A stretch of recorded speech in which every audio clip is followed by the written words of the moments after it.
What I'm going to do in this next session, working absolutely from basics, is to help you understand your current energy use, data and costs for lighting. Making no apology for going absolutely from basics, because a lot of people, it's not their top priority.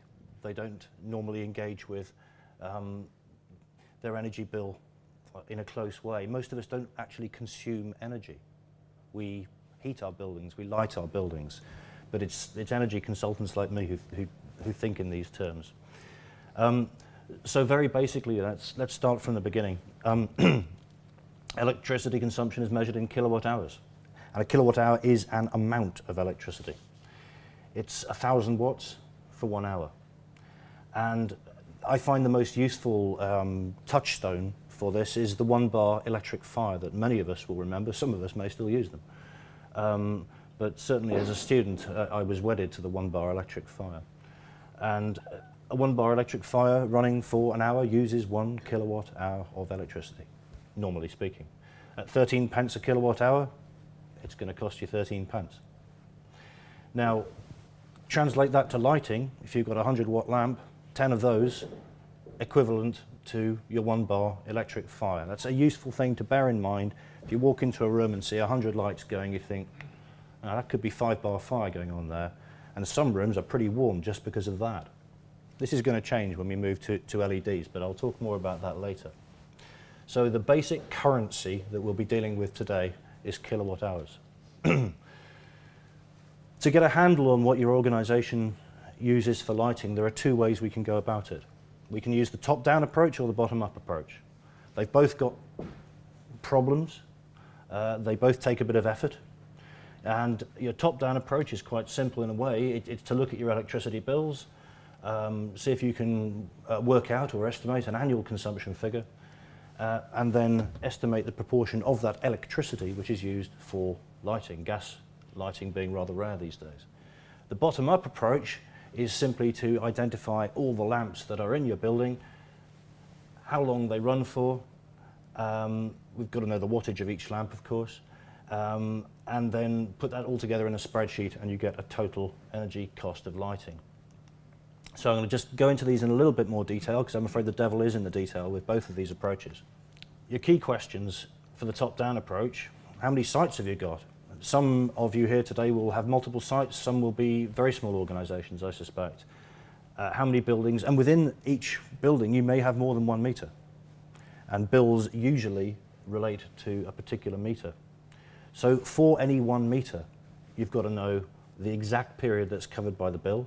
You've got to know whether either the start or finish readings are estimated and adjust accordingly. And you've also got to know what time of year it is.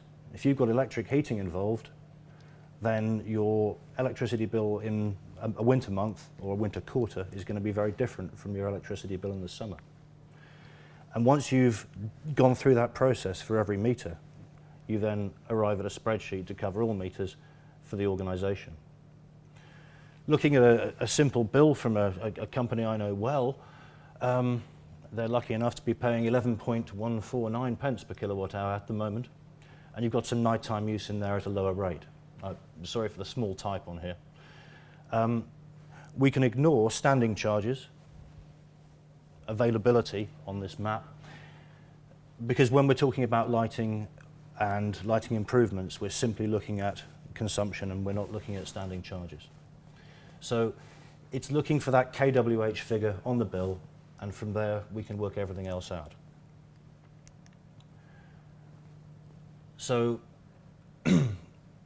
on the bill I just showed you, we had about 36,000 units of kilowatt hours of electricity used for the month of October. That was based on actual readings. Do be aware if there's any estimates involved. Is it typical? Well, yes, it is in this case. October is what we call a partial heating month, but it would be very different if we were looking at a June or January month.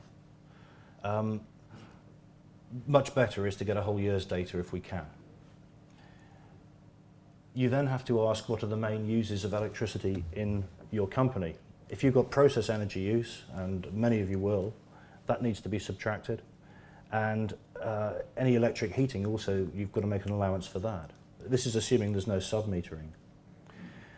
But in a gas-heated office, once you've stripped out, and I use the word office here because I'm assuming there is no process heat just for a moment.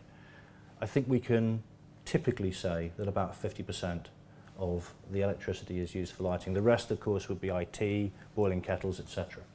Mainly IT. So very basically, to sum this up, the formula, total electricity use less process use, less heating use, gives you a net electricity use figure of which 50% would be lighting. That's a rough estimate. In this case, we've got 36,000 and a bit times 12. No process energy use. The company I showed you whose bill it was is purely an office. And a very rough guess from me of the energy use for that month of 230,000 kilowatt hours. Leaves you with a net figure of 210. I halve that, and I then come up with a figure roughly of 100,000 kilowatt hours per annum lighting use for that particular company, which is £13,000, and that's not to be sniffed at. The bottom-up approach, basically, what lamps have you got, and what wattage is each lamp, how many of each lamp type have you got, and what is the runtime of each set of lamps.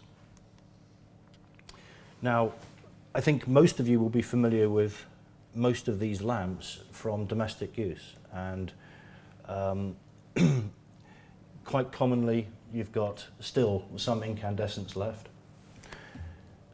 Halogens take a very wide variety, and there are other halogen types not on that list. For example, tubular halogens, commonly used in external lighting. CFLs, there's a great variety of CFLs as well. We've only shown a couple there. And then the larger fluorescent lamp, which we're all familiar with. And if you're not sure which of these three fluorescent lamps you've got, the T12, T8 and T5, the rule of thumb is to use coinage. And 2p coin pretty much equates to a T12, 1 pence to a T8 and 5 pence to a T5. And lastly, and most excitingly, I think, we've got LEDs. And that image of the LED strip light, fantastically expensive though they are, I'm starting to see more and more of these, and I'll keep coming back to LEDs. Fortunately, when working out your bottom-up approach, we've got some wattages which are very commonly used. I think, again, we know the tungsten ones, 60 and 100 were the most common.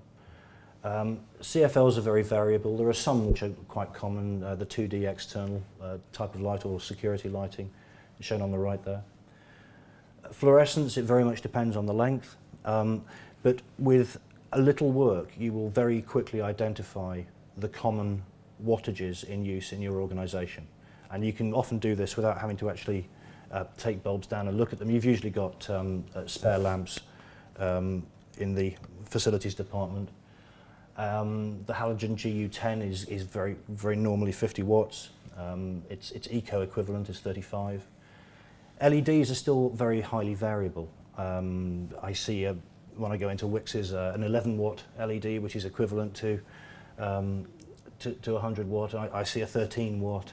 It depends on your LED. The same with CFLs. A CFL is not a CFL. It depends on the manufacturer, and there are some dodgy ones around as well. I should stress.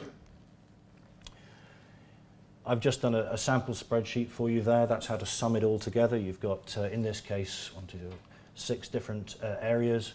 As you'd expect, the warehouse is the largest of these and accounts for the largest proportion of use. And that's how you sum it, and we come out for a total figure, in this case, of 26,000 kilowatt hours per annum.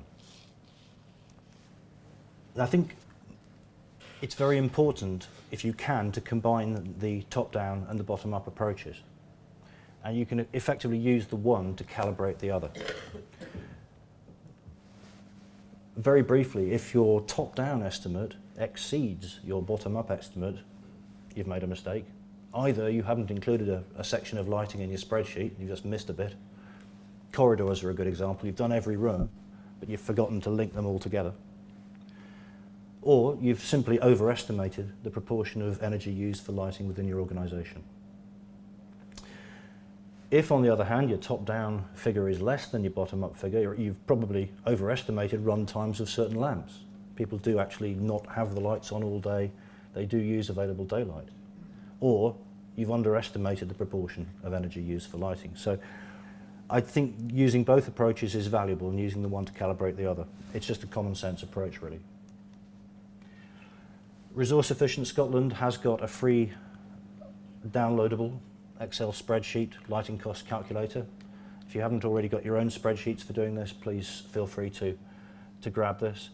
If you've got any trouble at all with lamp identification, there's a pop-up box you can hit at any point, and this useful identification chart will appear.